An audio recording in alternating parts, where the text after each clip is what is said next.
નમસ્તે વિદ્યાર્થીઓ, હું શ્રેષ્ઠ વિદ્યાલયથી ધારા ટીચર. આજે આપણે પ્રકરણ 5 તે સરખું દેખાય છે સમજીએ. તો ચાલો બાળકો, આપણે આ પ્રકરણ સમજીએ. હવે બાળકો, આપણે આ પ્રકરણ આગળ સમજીએ કે અડધો આંટો ફેરવો. એક રાજા હતો. રાજા ખૂબ પરેશાન હતો કારણ કે કોઈક ચોર તેની તિજોરીમાંથી કિંમતી ઝવેરાત ચોરી જતો હતો.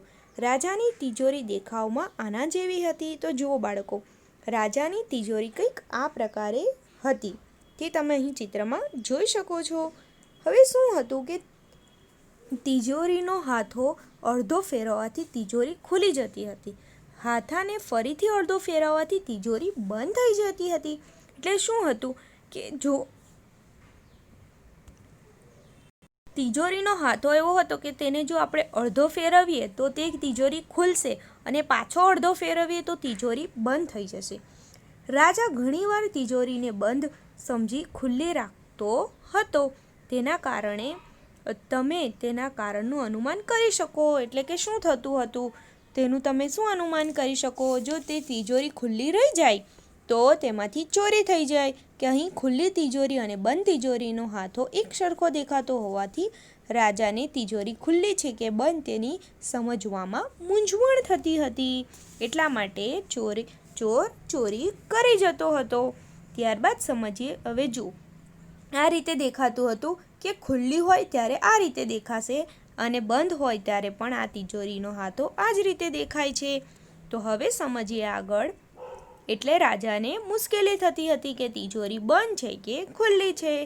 ત્યારબાદ સમજીએ કે એક દિવસ રાજાની હોશિયાર પુત્રીએ તેને એક યુક્તિ સમજાવી. હવે કઈ એક યુક્તિ કરે છે જે તેની ખૂબ જ ગમી. હવે રાજા ક્યારેય મૂંઝાતો ન હતો.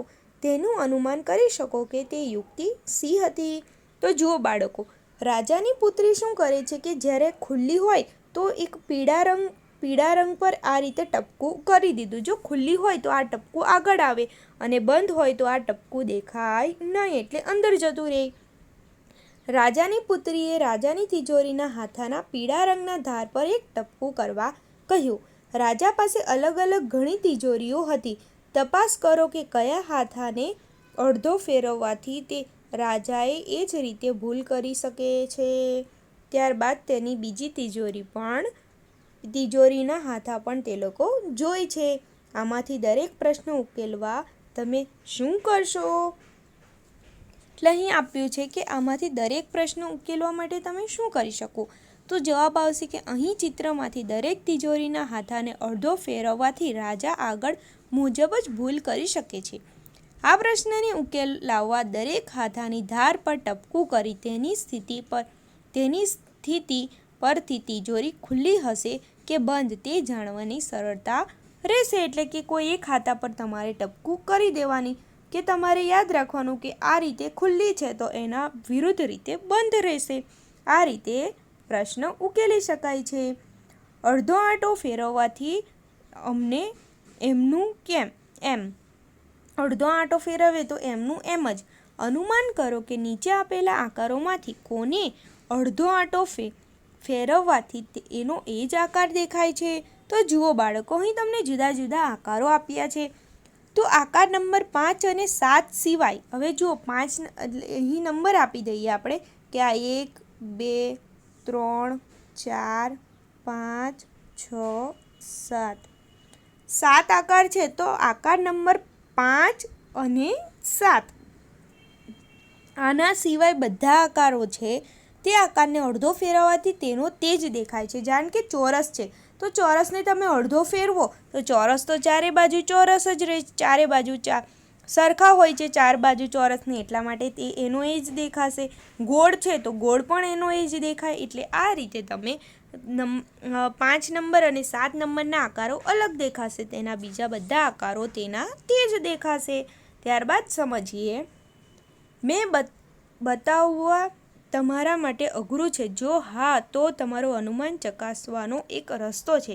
તમે તેને કેવી રીતે કરી શકો તે આપેલ છે. કોઈ પણ એક આકાર લો, એક કાગળ પર તેને અંકિત કરી લો. તમારે કોઈ એક આકાર લેવાનો, તે આકારને તમારે કાગળ પર દોરવાનું હવે તે આકારને અંકિત રેખા પર રાખી તેનો અડધો આંટો ફેરવો. જુઓ તો તે આકાર તેની અંકિત રેખાને ઢાંકે છે કે નહીં તે તમારે આ જાતે કરીને જોવાનું છે. ત્યારબાદ મહાવરો આપ્યો છે. અંગ્રેજી મૂળાક્ષરમાં એવો કયો અક્ષર છે જેને અડધો આંટો ફેરવવાથી મૂળ અક્ષર એનો એ જ દેખાય છે? તો બોલો બાળકો, અંગ્રેજી મૂળાક્ષરના તમારે અક્ષરોમાંથી તમારે કહેવાનું છે કે તેને અડધો આંટો આપણે ફેરવીએ તો એનો એ જ દેખાય. તો અંગ્રેજી મૂળાક્ષરમાં એચ છે,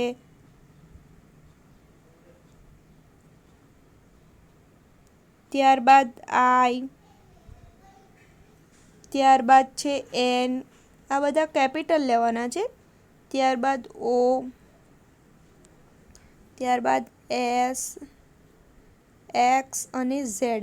આ બધા અક્ષરો એવા છે કે જેનો આપણે અડધો આંટો ફેરવવાથી તેનો મૂળ અક્ષર જેવો દેખાશે. એટલે બાળકો હવે તમને થશે કે અડધો આંટો એટલે શું?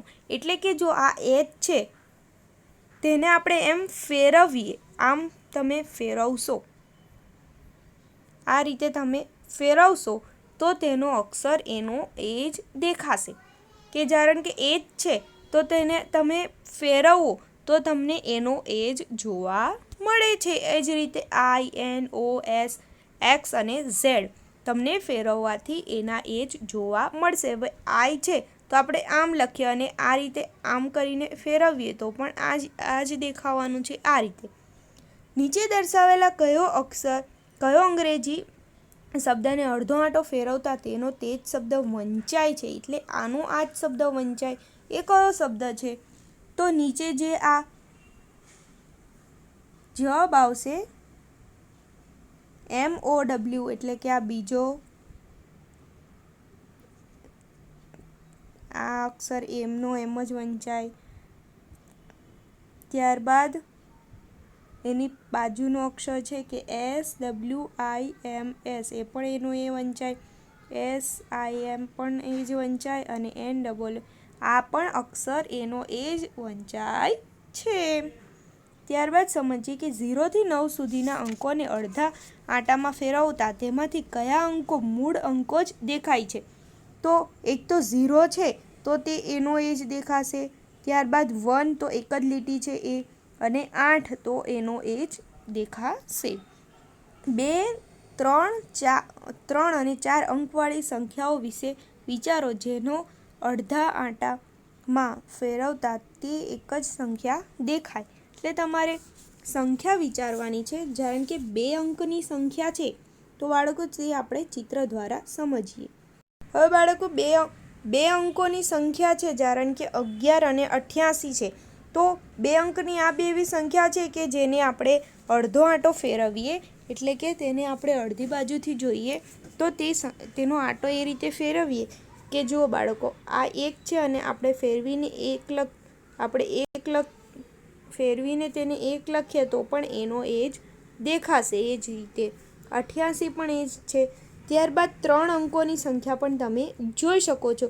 તો બાળકો તમારે 3 અંકની સંખ્યા પહેલાં વિચારીને બનાવવાની છે. કારણ કે 101, 111, 181, 808, 818 ને 888.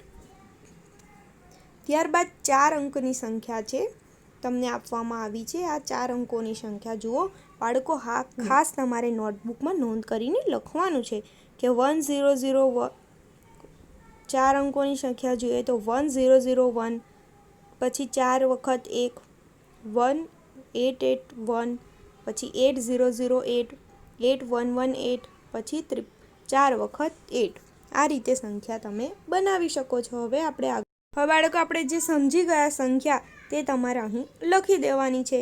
ત્યારબાદ આગળ સમજીએ કે નીચેના ચિત્ર પૈકી કયા ચિત્ર એવા છે કે જેના અડધા આંટામાં ફેરવતા તેના એ જ ચિત્ર રહે છે? તો બાળકો કહો તો કયા ચિત્ર એવા છે કે તેનું તે જ ચિત્ર રહેશે? તો જુઓ, પહેલાં એ ચિત્ર પહેલાંથી જ શરૂઆત કરીએ તો આ પહેલું ચિત્ર છે એવું છે કે તેનું તે જ રહેશે, એટલે હું ખરાની નિશાની કરું છું.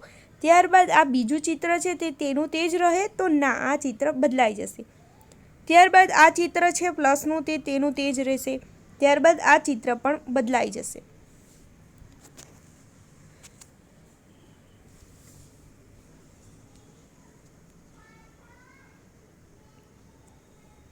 ત્યારબાદ બાળકો આ ચિત્ર એનું એ જ રહેશે, પછી આ ચિત્ર પણ એનું એ જ રહેશે, આ ચિત્ર બદલાઈ જશે. આ રીતે તમે સમજી શકો છો.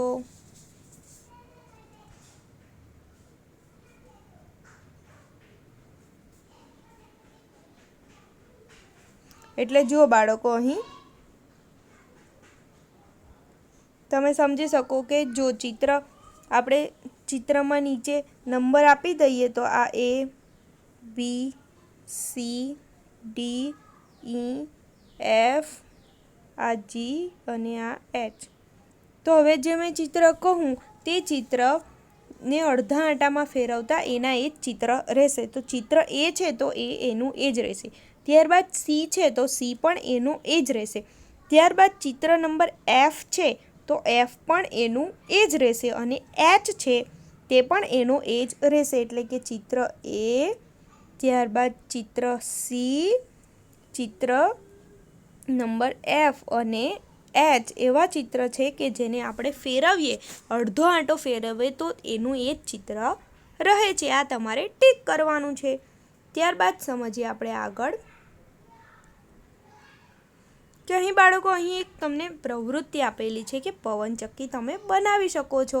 તો તેના માટે તમારે શું કરવાનું છે કે કાગળનો એક ટુકડો કાપવાનો છે. અહીં તમને દર્શાવ્યો છે તે રીતે તેને ચિત્રમાં દર્શાવ્યા મુજબ ઘડી વાળવાની છે અને આગળનો ભાગને કાપી લો. હવે તમારા કાગળનો ટુકડો એક ચોરસ જેવો દેખાશે. તેને લાલ રેખા પર ઘડી વાળો, પછી ઘડી ખોલી દો. તમને અહીં ચિત્રમાં આપ્યું જ છે. ચિત્રમાં દર્શાવેલા મુજબ કાગળ પર એક વર્તુળ દોરો. ત્યારબાદ તમારે કાગળ પર વર્તુળ દોરવાનું છે. વર્તુળની સીધી લાલ લીટીને કાપી લો. ત્યારબાદ આ લીટીને કાપવાનું છે. તો તેને કાપીએ તો આ રીતે દેખાશે. એક ટાંકણી લઈ ચિત્રમાં દર્શાવ્યા મુજબ તેના પર કાણા પાડો. એટલે અહીં ટાંકણીથી કાણા પાડવાના છે. હવે કાગળના ખૂણાઓને એવી રીતે વાળો કે તેના કાણા એકબીજા પર આવે. હવે કાગળને વાળવાનો છે એટલે કે તેના કાણા એકબીજા પર આવી જશે. ટાંકણીએ બધા કાણામાંથી પસાર કરી દાંડી પર લગાડી દો. ત્યારબાદ આ રીતે દાંડી લગાવવાની છે કે હવે તમારી પવનચક્કી તૈયાર થઈ ગઈ. તેને લઈને દોડો. જુઓ તે કેટલી ઝડપથી દોડે છે. આ રીતે તમે તમારી પવનચક્કી બનાવી શકો છો. હવે બાળકો, આપણે આગળનું પ્રકરણ નેક્સ્ટ વિડીયોમાં સમજીશું.